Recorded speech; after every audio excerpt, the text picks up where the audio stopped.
Assalamualaikum warahmatullahi wabarakatuh.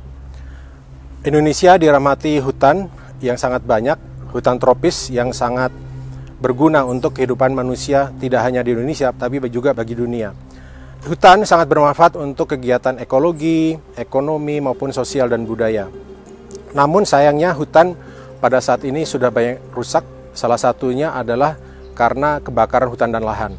Nah, kebakaran hutan dan lahan maupun kerusakan hutan yang lainnya ini adalah akibat dari manusia memandang hutan itu sebagai objek, bukan subjek untuk dimakmurkan. Kita sebagai Khalifatullah fil Ard mendapat tugas dan amanah dari Allah Subhanahu wa taala untuk dapat menjaga bumi dan memakmurkan bumi serta seluruh makhluk hidupnya di dalam bumi ini. Nah, dalam rangka itu MUI telah bekerja sama dengan pemerintah dan khususnya Badan Restorasi Gambut, dan kami telah mengeluarkan fatwa MUI nomor 30 2016 tentang hukum pembakaran hutan dan lahan serta pengendaliannya.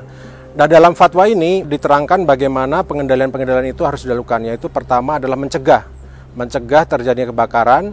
Nah, setelah adanya kebakaran, bila terjadi kebakaran maka kita ikut memadamkan. Yang ketiga, setelah terjadi pemadaman akan dilakukan restorasi. Nah, disinilah kita bersama-sama dengan pemerintah, khususnya dengan Badan Restorasi Gambut, untuk dapat melakukan restorasi dari hutan-hutan atau khususnya gambut yang telah terbakar.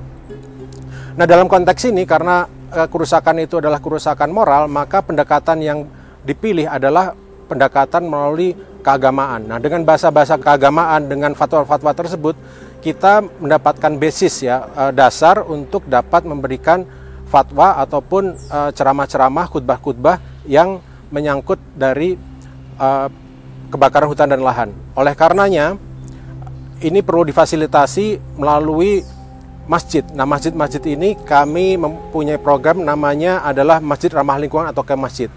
Nah, ekomasjid ini mempunyai dua fungsi, yaitu fungsi daripada dakwah bilisan, yaitu menyampaikan secara lisan dan tulisan mengenai bagaimana melakukan restorasi gambut. Dan yang kedua adalah mempunyai fungsi dakwah bilhal, yaitu melakukan aksi. Jadi tidak hanya kita secara lisan melalui khutbah, tapi juga bagaimana masjid dapat memberikan secara aksi contoh nyata di lapangan terhadap masyarakat. Fungsi daripada Majelis Ulama Indonesia adalah bagaimana kita meningkatkan kapasitas masyarakat melalui dai, dan yang kedua adalah peningkatan jaringan institusi sehingga para dai ataupun masjid di daerah itu mempunyai kaitan dengan masjid-masjid di perkotaan secara nasional ataupun malah bahkan internasional, karena kami telah mempunyai kerjasama dengan UN atau PBB untuk masalah-masalah terkait dengan pemeliharaan hutan atau konservasi hutan tropis ini. Oleh karena itu, dalam program ini khususnya kami telah mengeluarkan dua buku, yaitu buku khutbah mengenai restorasi gambut, yang kedua adalah mengenai buku panduan. Nah, buku-buku ini telah disosialisasikan mulai 2018 yang lalu dan sudah ada 7 kabupaten yang telah dilakukan sosialisasi. Kami telah membentuk namanya Dai Restorasi Gambut. Nah, Dai Gambut inilah yang sekarang saat ini bekerja di lapangan untuk dapat memberikan dakwah secara lisan. Namun ini akan ditingkatkan lebih lanjut melalui MOU yang telah kami tanda tangani dengan BRG, di mana salah satu daripada MOU ini adalah meningkatkan kapasitas masyarakat dalam arti kata langsung secara aksi ya. Contohnya adalah bagaimana melakukan pembukaan lahan tanpa bakar.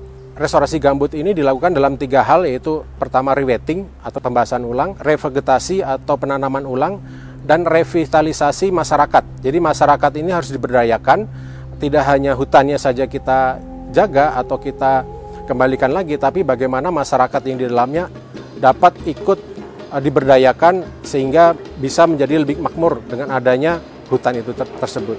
Nah, diharapkan masyarakat itu bisa menjadi penjaga nantinya yang bisa menjaga hutannya tidak dirusak kembali oleh masyarakat luar lainnya. Demikian. Wassalamualaikum warahmatullahi wabarakatuh.